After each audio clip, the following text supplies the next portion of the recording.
ሰላም ጤና ይስጥልን ውድ የአሮማ ሚዲያ ቤተሰቦቻችን፣ የሰዓቱን ዜናዎች እንደሚከተለው እናቀርባለን። አብራችሁን ቆዩ። በደቡብ ኦሞ ዞን እንደ አዲስ እየተስፋፋ በመጣው የማርበርግ ቫይረስ ሁለት ወንድማማቾች በቀናት ልዩነት ህይወታቸው ማለፉ ታወቀ። ወጣቱን በታመመ ሰዓት ሊጠይቁት የሄዱት በርካታ የ9ኛ ክፍል ተማሪዎች ስለነበሩ እነሱም በሙሉ ተለይተው ወደ ለይቶ ማቆያ ገብተዋል። እናትና ልጅ ምሳ ከበሉ በኋላ ለጊዜው ባልታወቀ ምክንያት በተከታታይ ህይወታቸው ማለፉ ተገለጸ። ፖሊስ የአሟሟታቸውን ሁኔታ በጥብቅ እየመረመረ ይገኛል። እንደ ምስራቅ ሐረርጌ ዞን ፖሊስ ዋና መምሪያ የኮሚኒኬሽን ጽሕፈት ቤት ኃላፊ ምክትል ኢንስፔክተር ካሳይ አበበ ገለጻ እናትና ልጅ ምሳ ከበሉ በኋላ በተከታታይ ህይወታቸው ማለፉ ተናግረዋል። እናትና ልጅ ታህሳስ 3 ቀን 2018 ዓ.ም ከቀኑ 5 ሰዓት ተኩል መስጊድ ሰላት ቆይተው ወደ ቤታቸው ገብተው ምሳቸውን ከበሉ በኋላ እናት ሻወር ለመውሰድ ሻወር ቤት ሲደርሱ አረፋ በመድፈቅና በመወራጨት ሲወድቁ የተመለከተች ልጅ በድንጋጤ በመጮህ የአካባቢው ሰው ሲደርስ ህይወታቸው ማለፉ ተረጋግጧል ሲሉ ተናግረዋል። ከሰዓታት ቆይታ በኋላ ልጅ እንደናቷ ከአፏ አረፋ በመድፈቅ ስትወድቅ ወደ ካራሚሊ ሆስፒታል ለሕክምና ብትላክም በሕክምና ላይ ያለች ህይወት አልፏል። ፖሊስ የሟቾችን አስክሬን ለምርመራ ወደ አዲስ አበባ ዳግማዊ ምኒልክ ሆስፒታል የላከ ሲሆን ተጨማሪ ለምሳ የተመገቡትን ምግብና የጠጡትን ውሃ ናሙና ለኢትዮጵያ ምግብና መድኃኒት ቁጥጥር ባለስልጣናት በመላክ ስለ አሟሟታቸው ምክንያት ሰፊና ጥልቅ ምርመራ እያደረገ መሆኑን በስርዓት ሬዲዮ ሰምቷል። ገቢዎች ቢሮ የኢንተርኔት ንግድና ወደ ግብር ስርዓቱ የሚያስገባ አሰራር መዘርጋቱ አስታወቀ። በአዲስ አበባ ከተማ ግብር የማይሰበሰብበት የኢንተርኔት ኦንላይን ንግድ እየተስፋፋ በመሆኑ ዘርፉ ወደ ግብር ስርዓት ለማስገባት የሚያስችል አሰራር መዘርጋቱን የአዲስ አበባ ገቢዎች ቢሮ ገለጸ። የአዲስ አበባ ከተማ አስተዳደር ገቢዎች ቢሮ ኮሚኒኬሽን ዳይሬክተር አቶ ሰውነት አየለ የማህበራዊ ሚዲያ እየፈጠረ ባለው ተጽዕኖ የተነሳ በአሁኑ ወቅት የኦንላይን ንግድ በከተማ እየተስፋፋ መሆኑን፣ ከፍተኛ የግብይት እንቅስቃሴ የሚከናወንበትና ሰፊ የገንዘብ ዝውውር የሚደረግበት እየሆነ መምጣቱን፣ ነገር ግን ቁጥሩ ይህ ነው ተብሎ ለመናገር ምን ያህል ግብር አሳጥቷል የሚለውንም ለማወቅ ጥናት ማድረግ እንደሚጠይቅም ተናግረዋል። በሞሮኮ የጣለው ከባድ ዝናብ ባስከተለው ጎርፍ አደጋ የ37 ሰዎች ህይወት አለፈ። በሞሮኮ የባህር ዳርቻ ከተማ ሳፊ በጣለ ከባድ ዝናብ ምክንያት በተከሰተው ጎርፍ ቢያንስ 37 ሰዎች መሞታቸውን የሀገር ጉዳይ ሚኒስቴር አስታውቋል። ሌሊቱን የጣለው ከባድ ዝናብ እና ድንገተኛ ጎርፍ ወደ 70 የሚጠጉ መኖሪያ ቤቶችና የንግድ ተቋማትን ያጥለቀለቀ ሲሆን 10 ተሽከርካሪዎችም ጠራርጎ ወስዷል።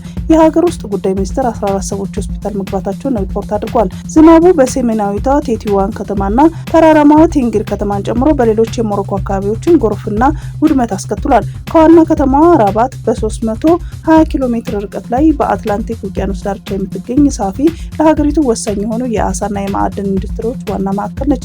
ሁለቱም ዘርፎች ለውጭ ገበያ የሚቀርቡ ምርቶችን በማውጣትና በማቀነባበር በሺዎች የሚቆጠሩ ዜጎችን ቀጥረዋል። ከ300 ሺህ በላይ ህዝብ የሚኖርባት ይህች ከተማ ትልቅ የፎስፌት ማቀነባበሪያ ፋብሪካ መገኛ ነች። የአየር ንብረት ለውጥ በሞሮኮ የአየር ሁኔታ የበለጠ ያልተጠበቀ አድርጎታል። ባለፈው ዓመት በተለምዶ ደረቅ በሆኑ ተራራማና በረሃማ አካባቢዎች የተከሰቱ ጎርፎች በሞሮኮና በአልጄሪያ ወደ 24 የሚጠጉ ሰዎችን ገድለዋል። የዚህ ሳምንት ጎርፍ የተከሰተው በሞሮኮ ፌዝ ከተማ 2 ህንፃዎችን ተደርምሰው 22 ሰዎች ከሞቱ በኋላ መሆኑን የአልጀዚራ ዘገባ ያመለክታል።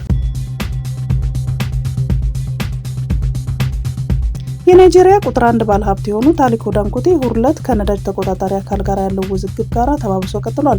በናይጄሪያ የሚገኙ የነዳጅ ማጣሪያዎች አደጋ ላይ የሚጥል ርካሽ ነዳጅ ወደ ሀገር ውስጥ እንዲገቡ አድርገዋል ሲሉ ዳንጎቴ ከተቆጣጣሪው አካል ጋር ያላቸውን ልዩነት ገልጸዋል። ናይጄሪያ በአፍሪካ ትልቁ የነዳጅ ዘይት አምራች ሀገር ብትሆንም ከውጭ የሚገቡ ምርቶች ላይ ጥገኛ ናትም ተብሏል።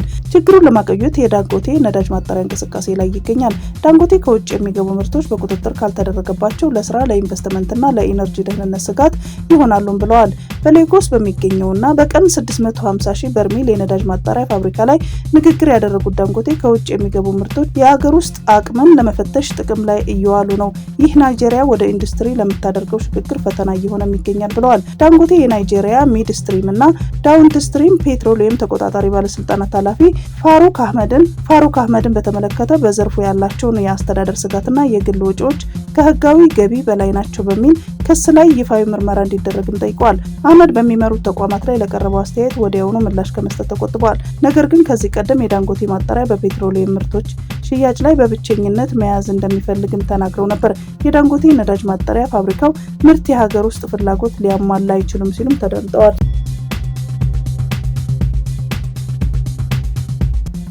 ጦርነትን ለማስቆም ጠንክረን መስራት አለብን ሲሉ አቶ ጌታቸው ረዳ ተናገሩ። የትግራይ ዲሞክራሲያዊ ስምረት ፓርቲ ሙሉ እውቅና ካገኘ ወዲህ የመጀመሪያው መደበኛ ምክር ቤት ስብሰባ ማድረጉን አስታወቀ። በዚህ ስብሰባ ላይ የተገኙት የፓርቲው ሊቀመንበር አቶ ጌታቸው ረዳ በትግራይ ውስጥ ያሉትን ችግሮች በሰላም ሂደትና በሰላም ብቻ መፍታት አለብን ያሉት ሲሆን ጦርነትን ለማስቆም ፓርቲው ጠንክሮ እንዲሰራ አሳስበዋል።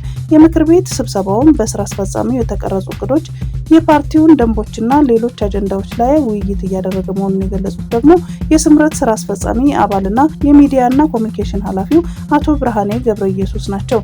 አቶ ብርሃኔ ፓርቲው ህዝብን ያሳተፈ ትግል በቅርቡ ለመጀመር መታቀዱንም አስታውቀዋል። የጋምቤላ ክልል ፖሊስ ኮሚሽን በቅርቡ በክልሉ የተለያዩ ወረዳዎች ከተፈጸሙ ተከታታይ የትጥቅ ጥቃቶች ጋር ግንኙነት አላቸው ብሎ የጠረጠራቸውን 18 ግለሰቦች በቁጥጥር ስር መዋሉን አስታወቀ።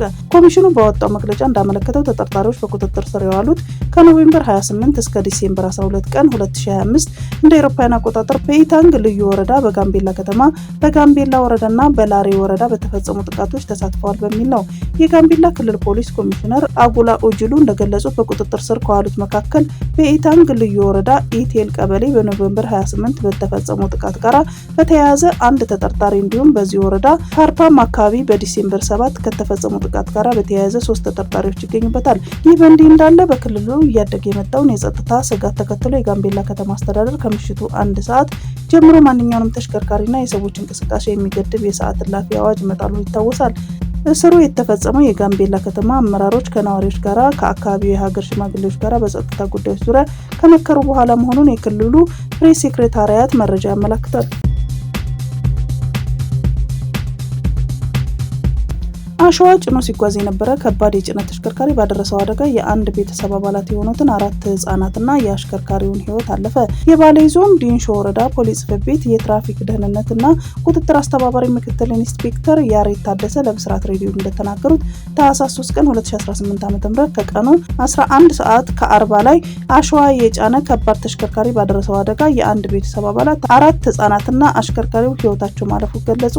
የሰሌዳ ቁጥሩ ኮድ 352 20 ኢቲ የሆነ ዩዲ የጭነት ከባድ ተሽከርካሪ ከአሶሳ ከተማ አሸዋ ጭኖ ወደ ባሌ ዲንሾ ወረዳ ሀዋ ቀበሌ በተባለ ስፍራ መንገዱን ስቶ የሰው ግቢ ውስጥ በመግባት 3 ወንድና 1 ሴት ልጅን ጨምሮ በአጠቃላይ 4 የአንድ ቤተሰብ ላይ ባደረሰው አደጋ አሽከርካሪውን ጨምሮ የ5 ሰው ህይወት ማለፉን ገልጿል።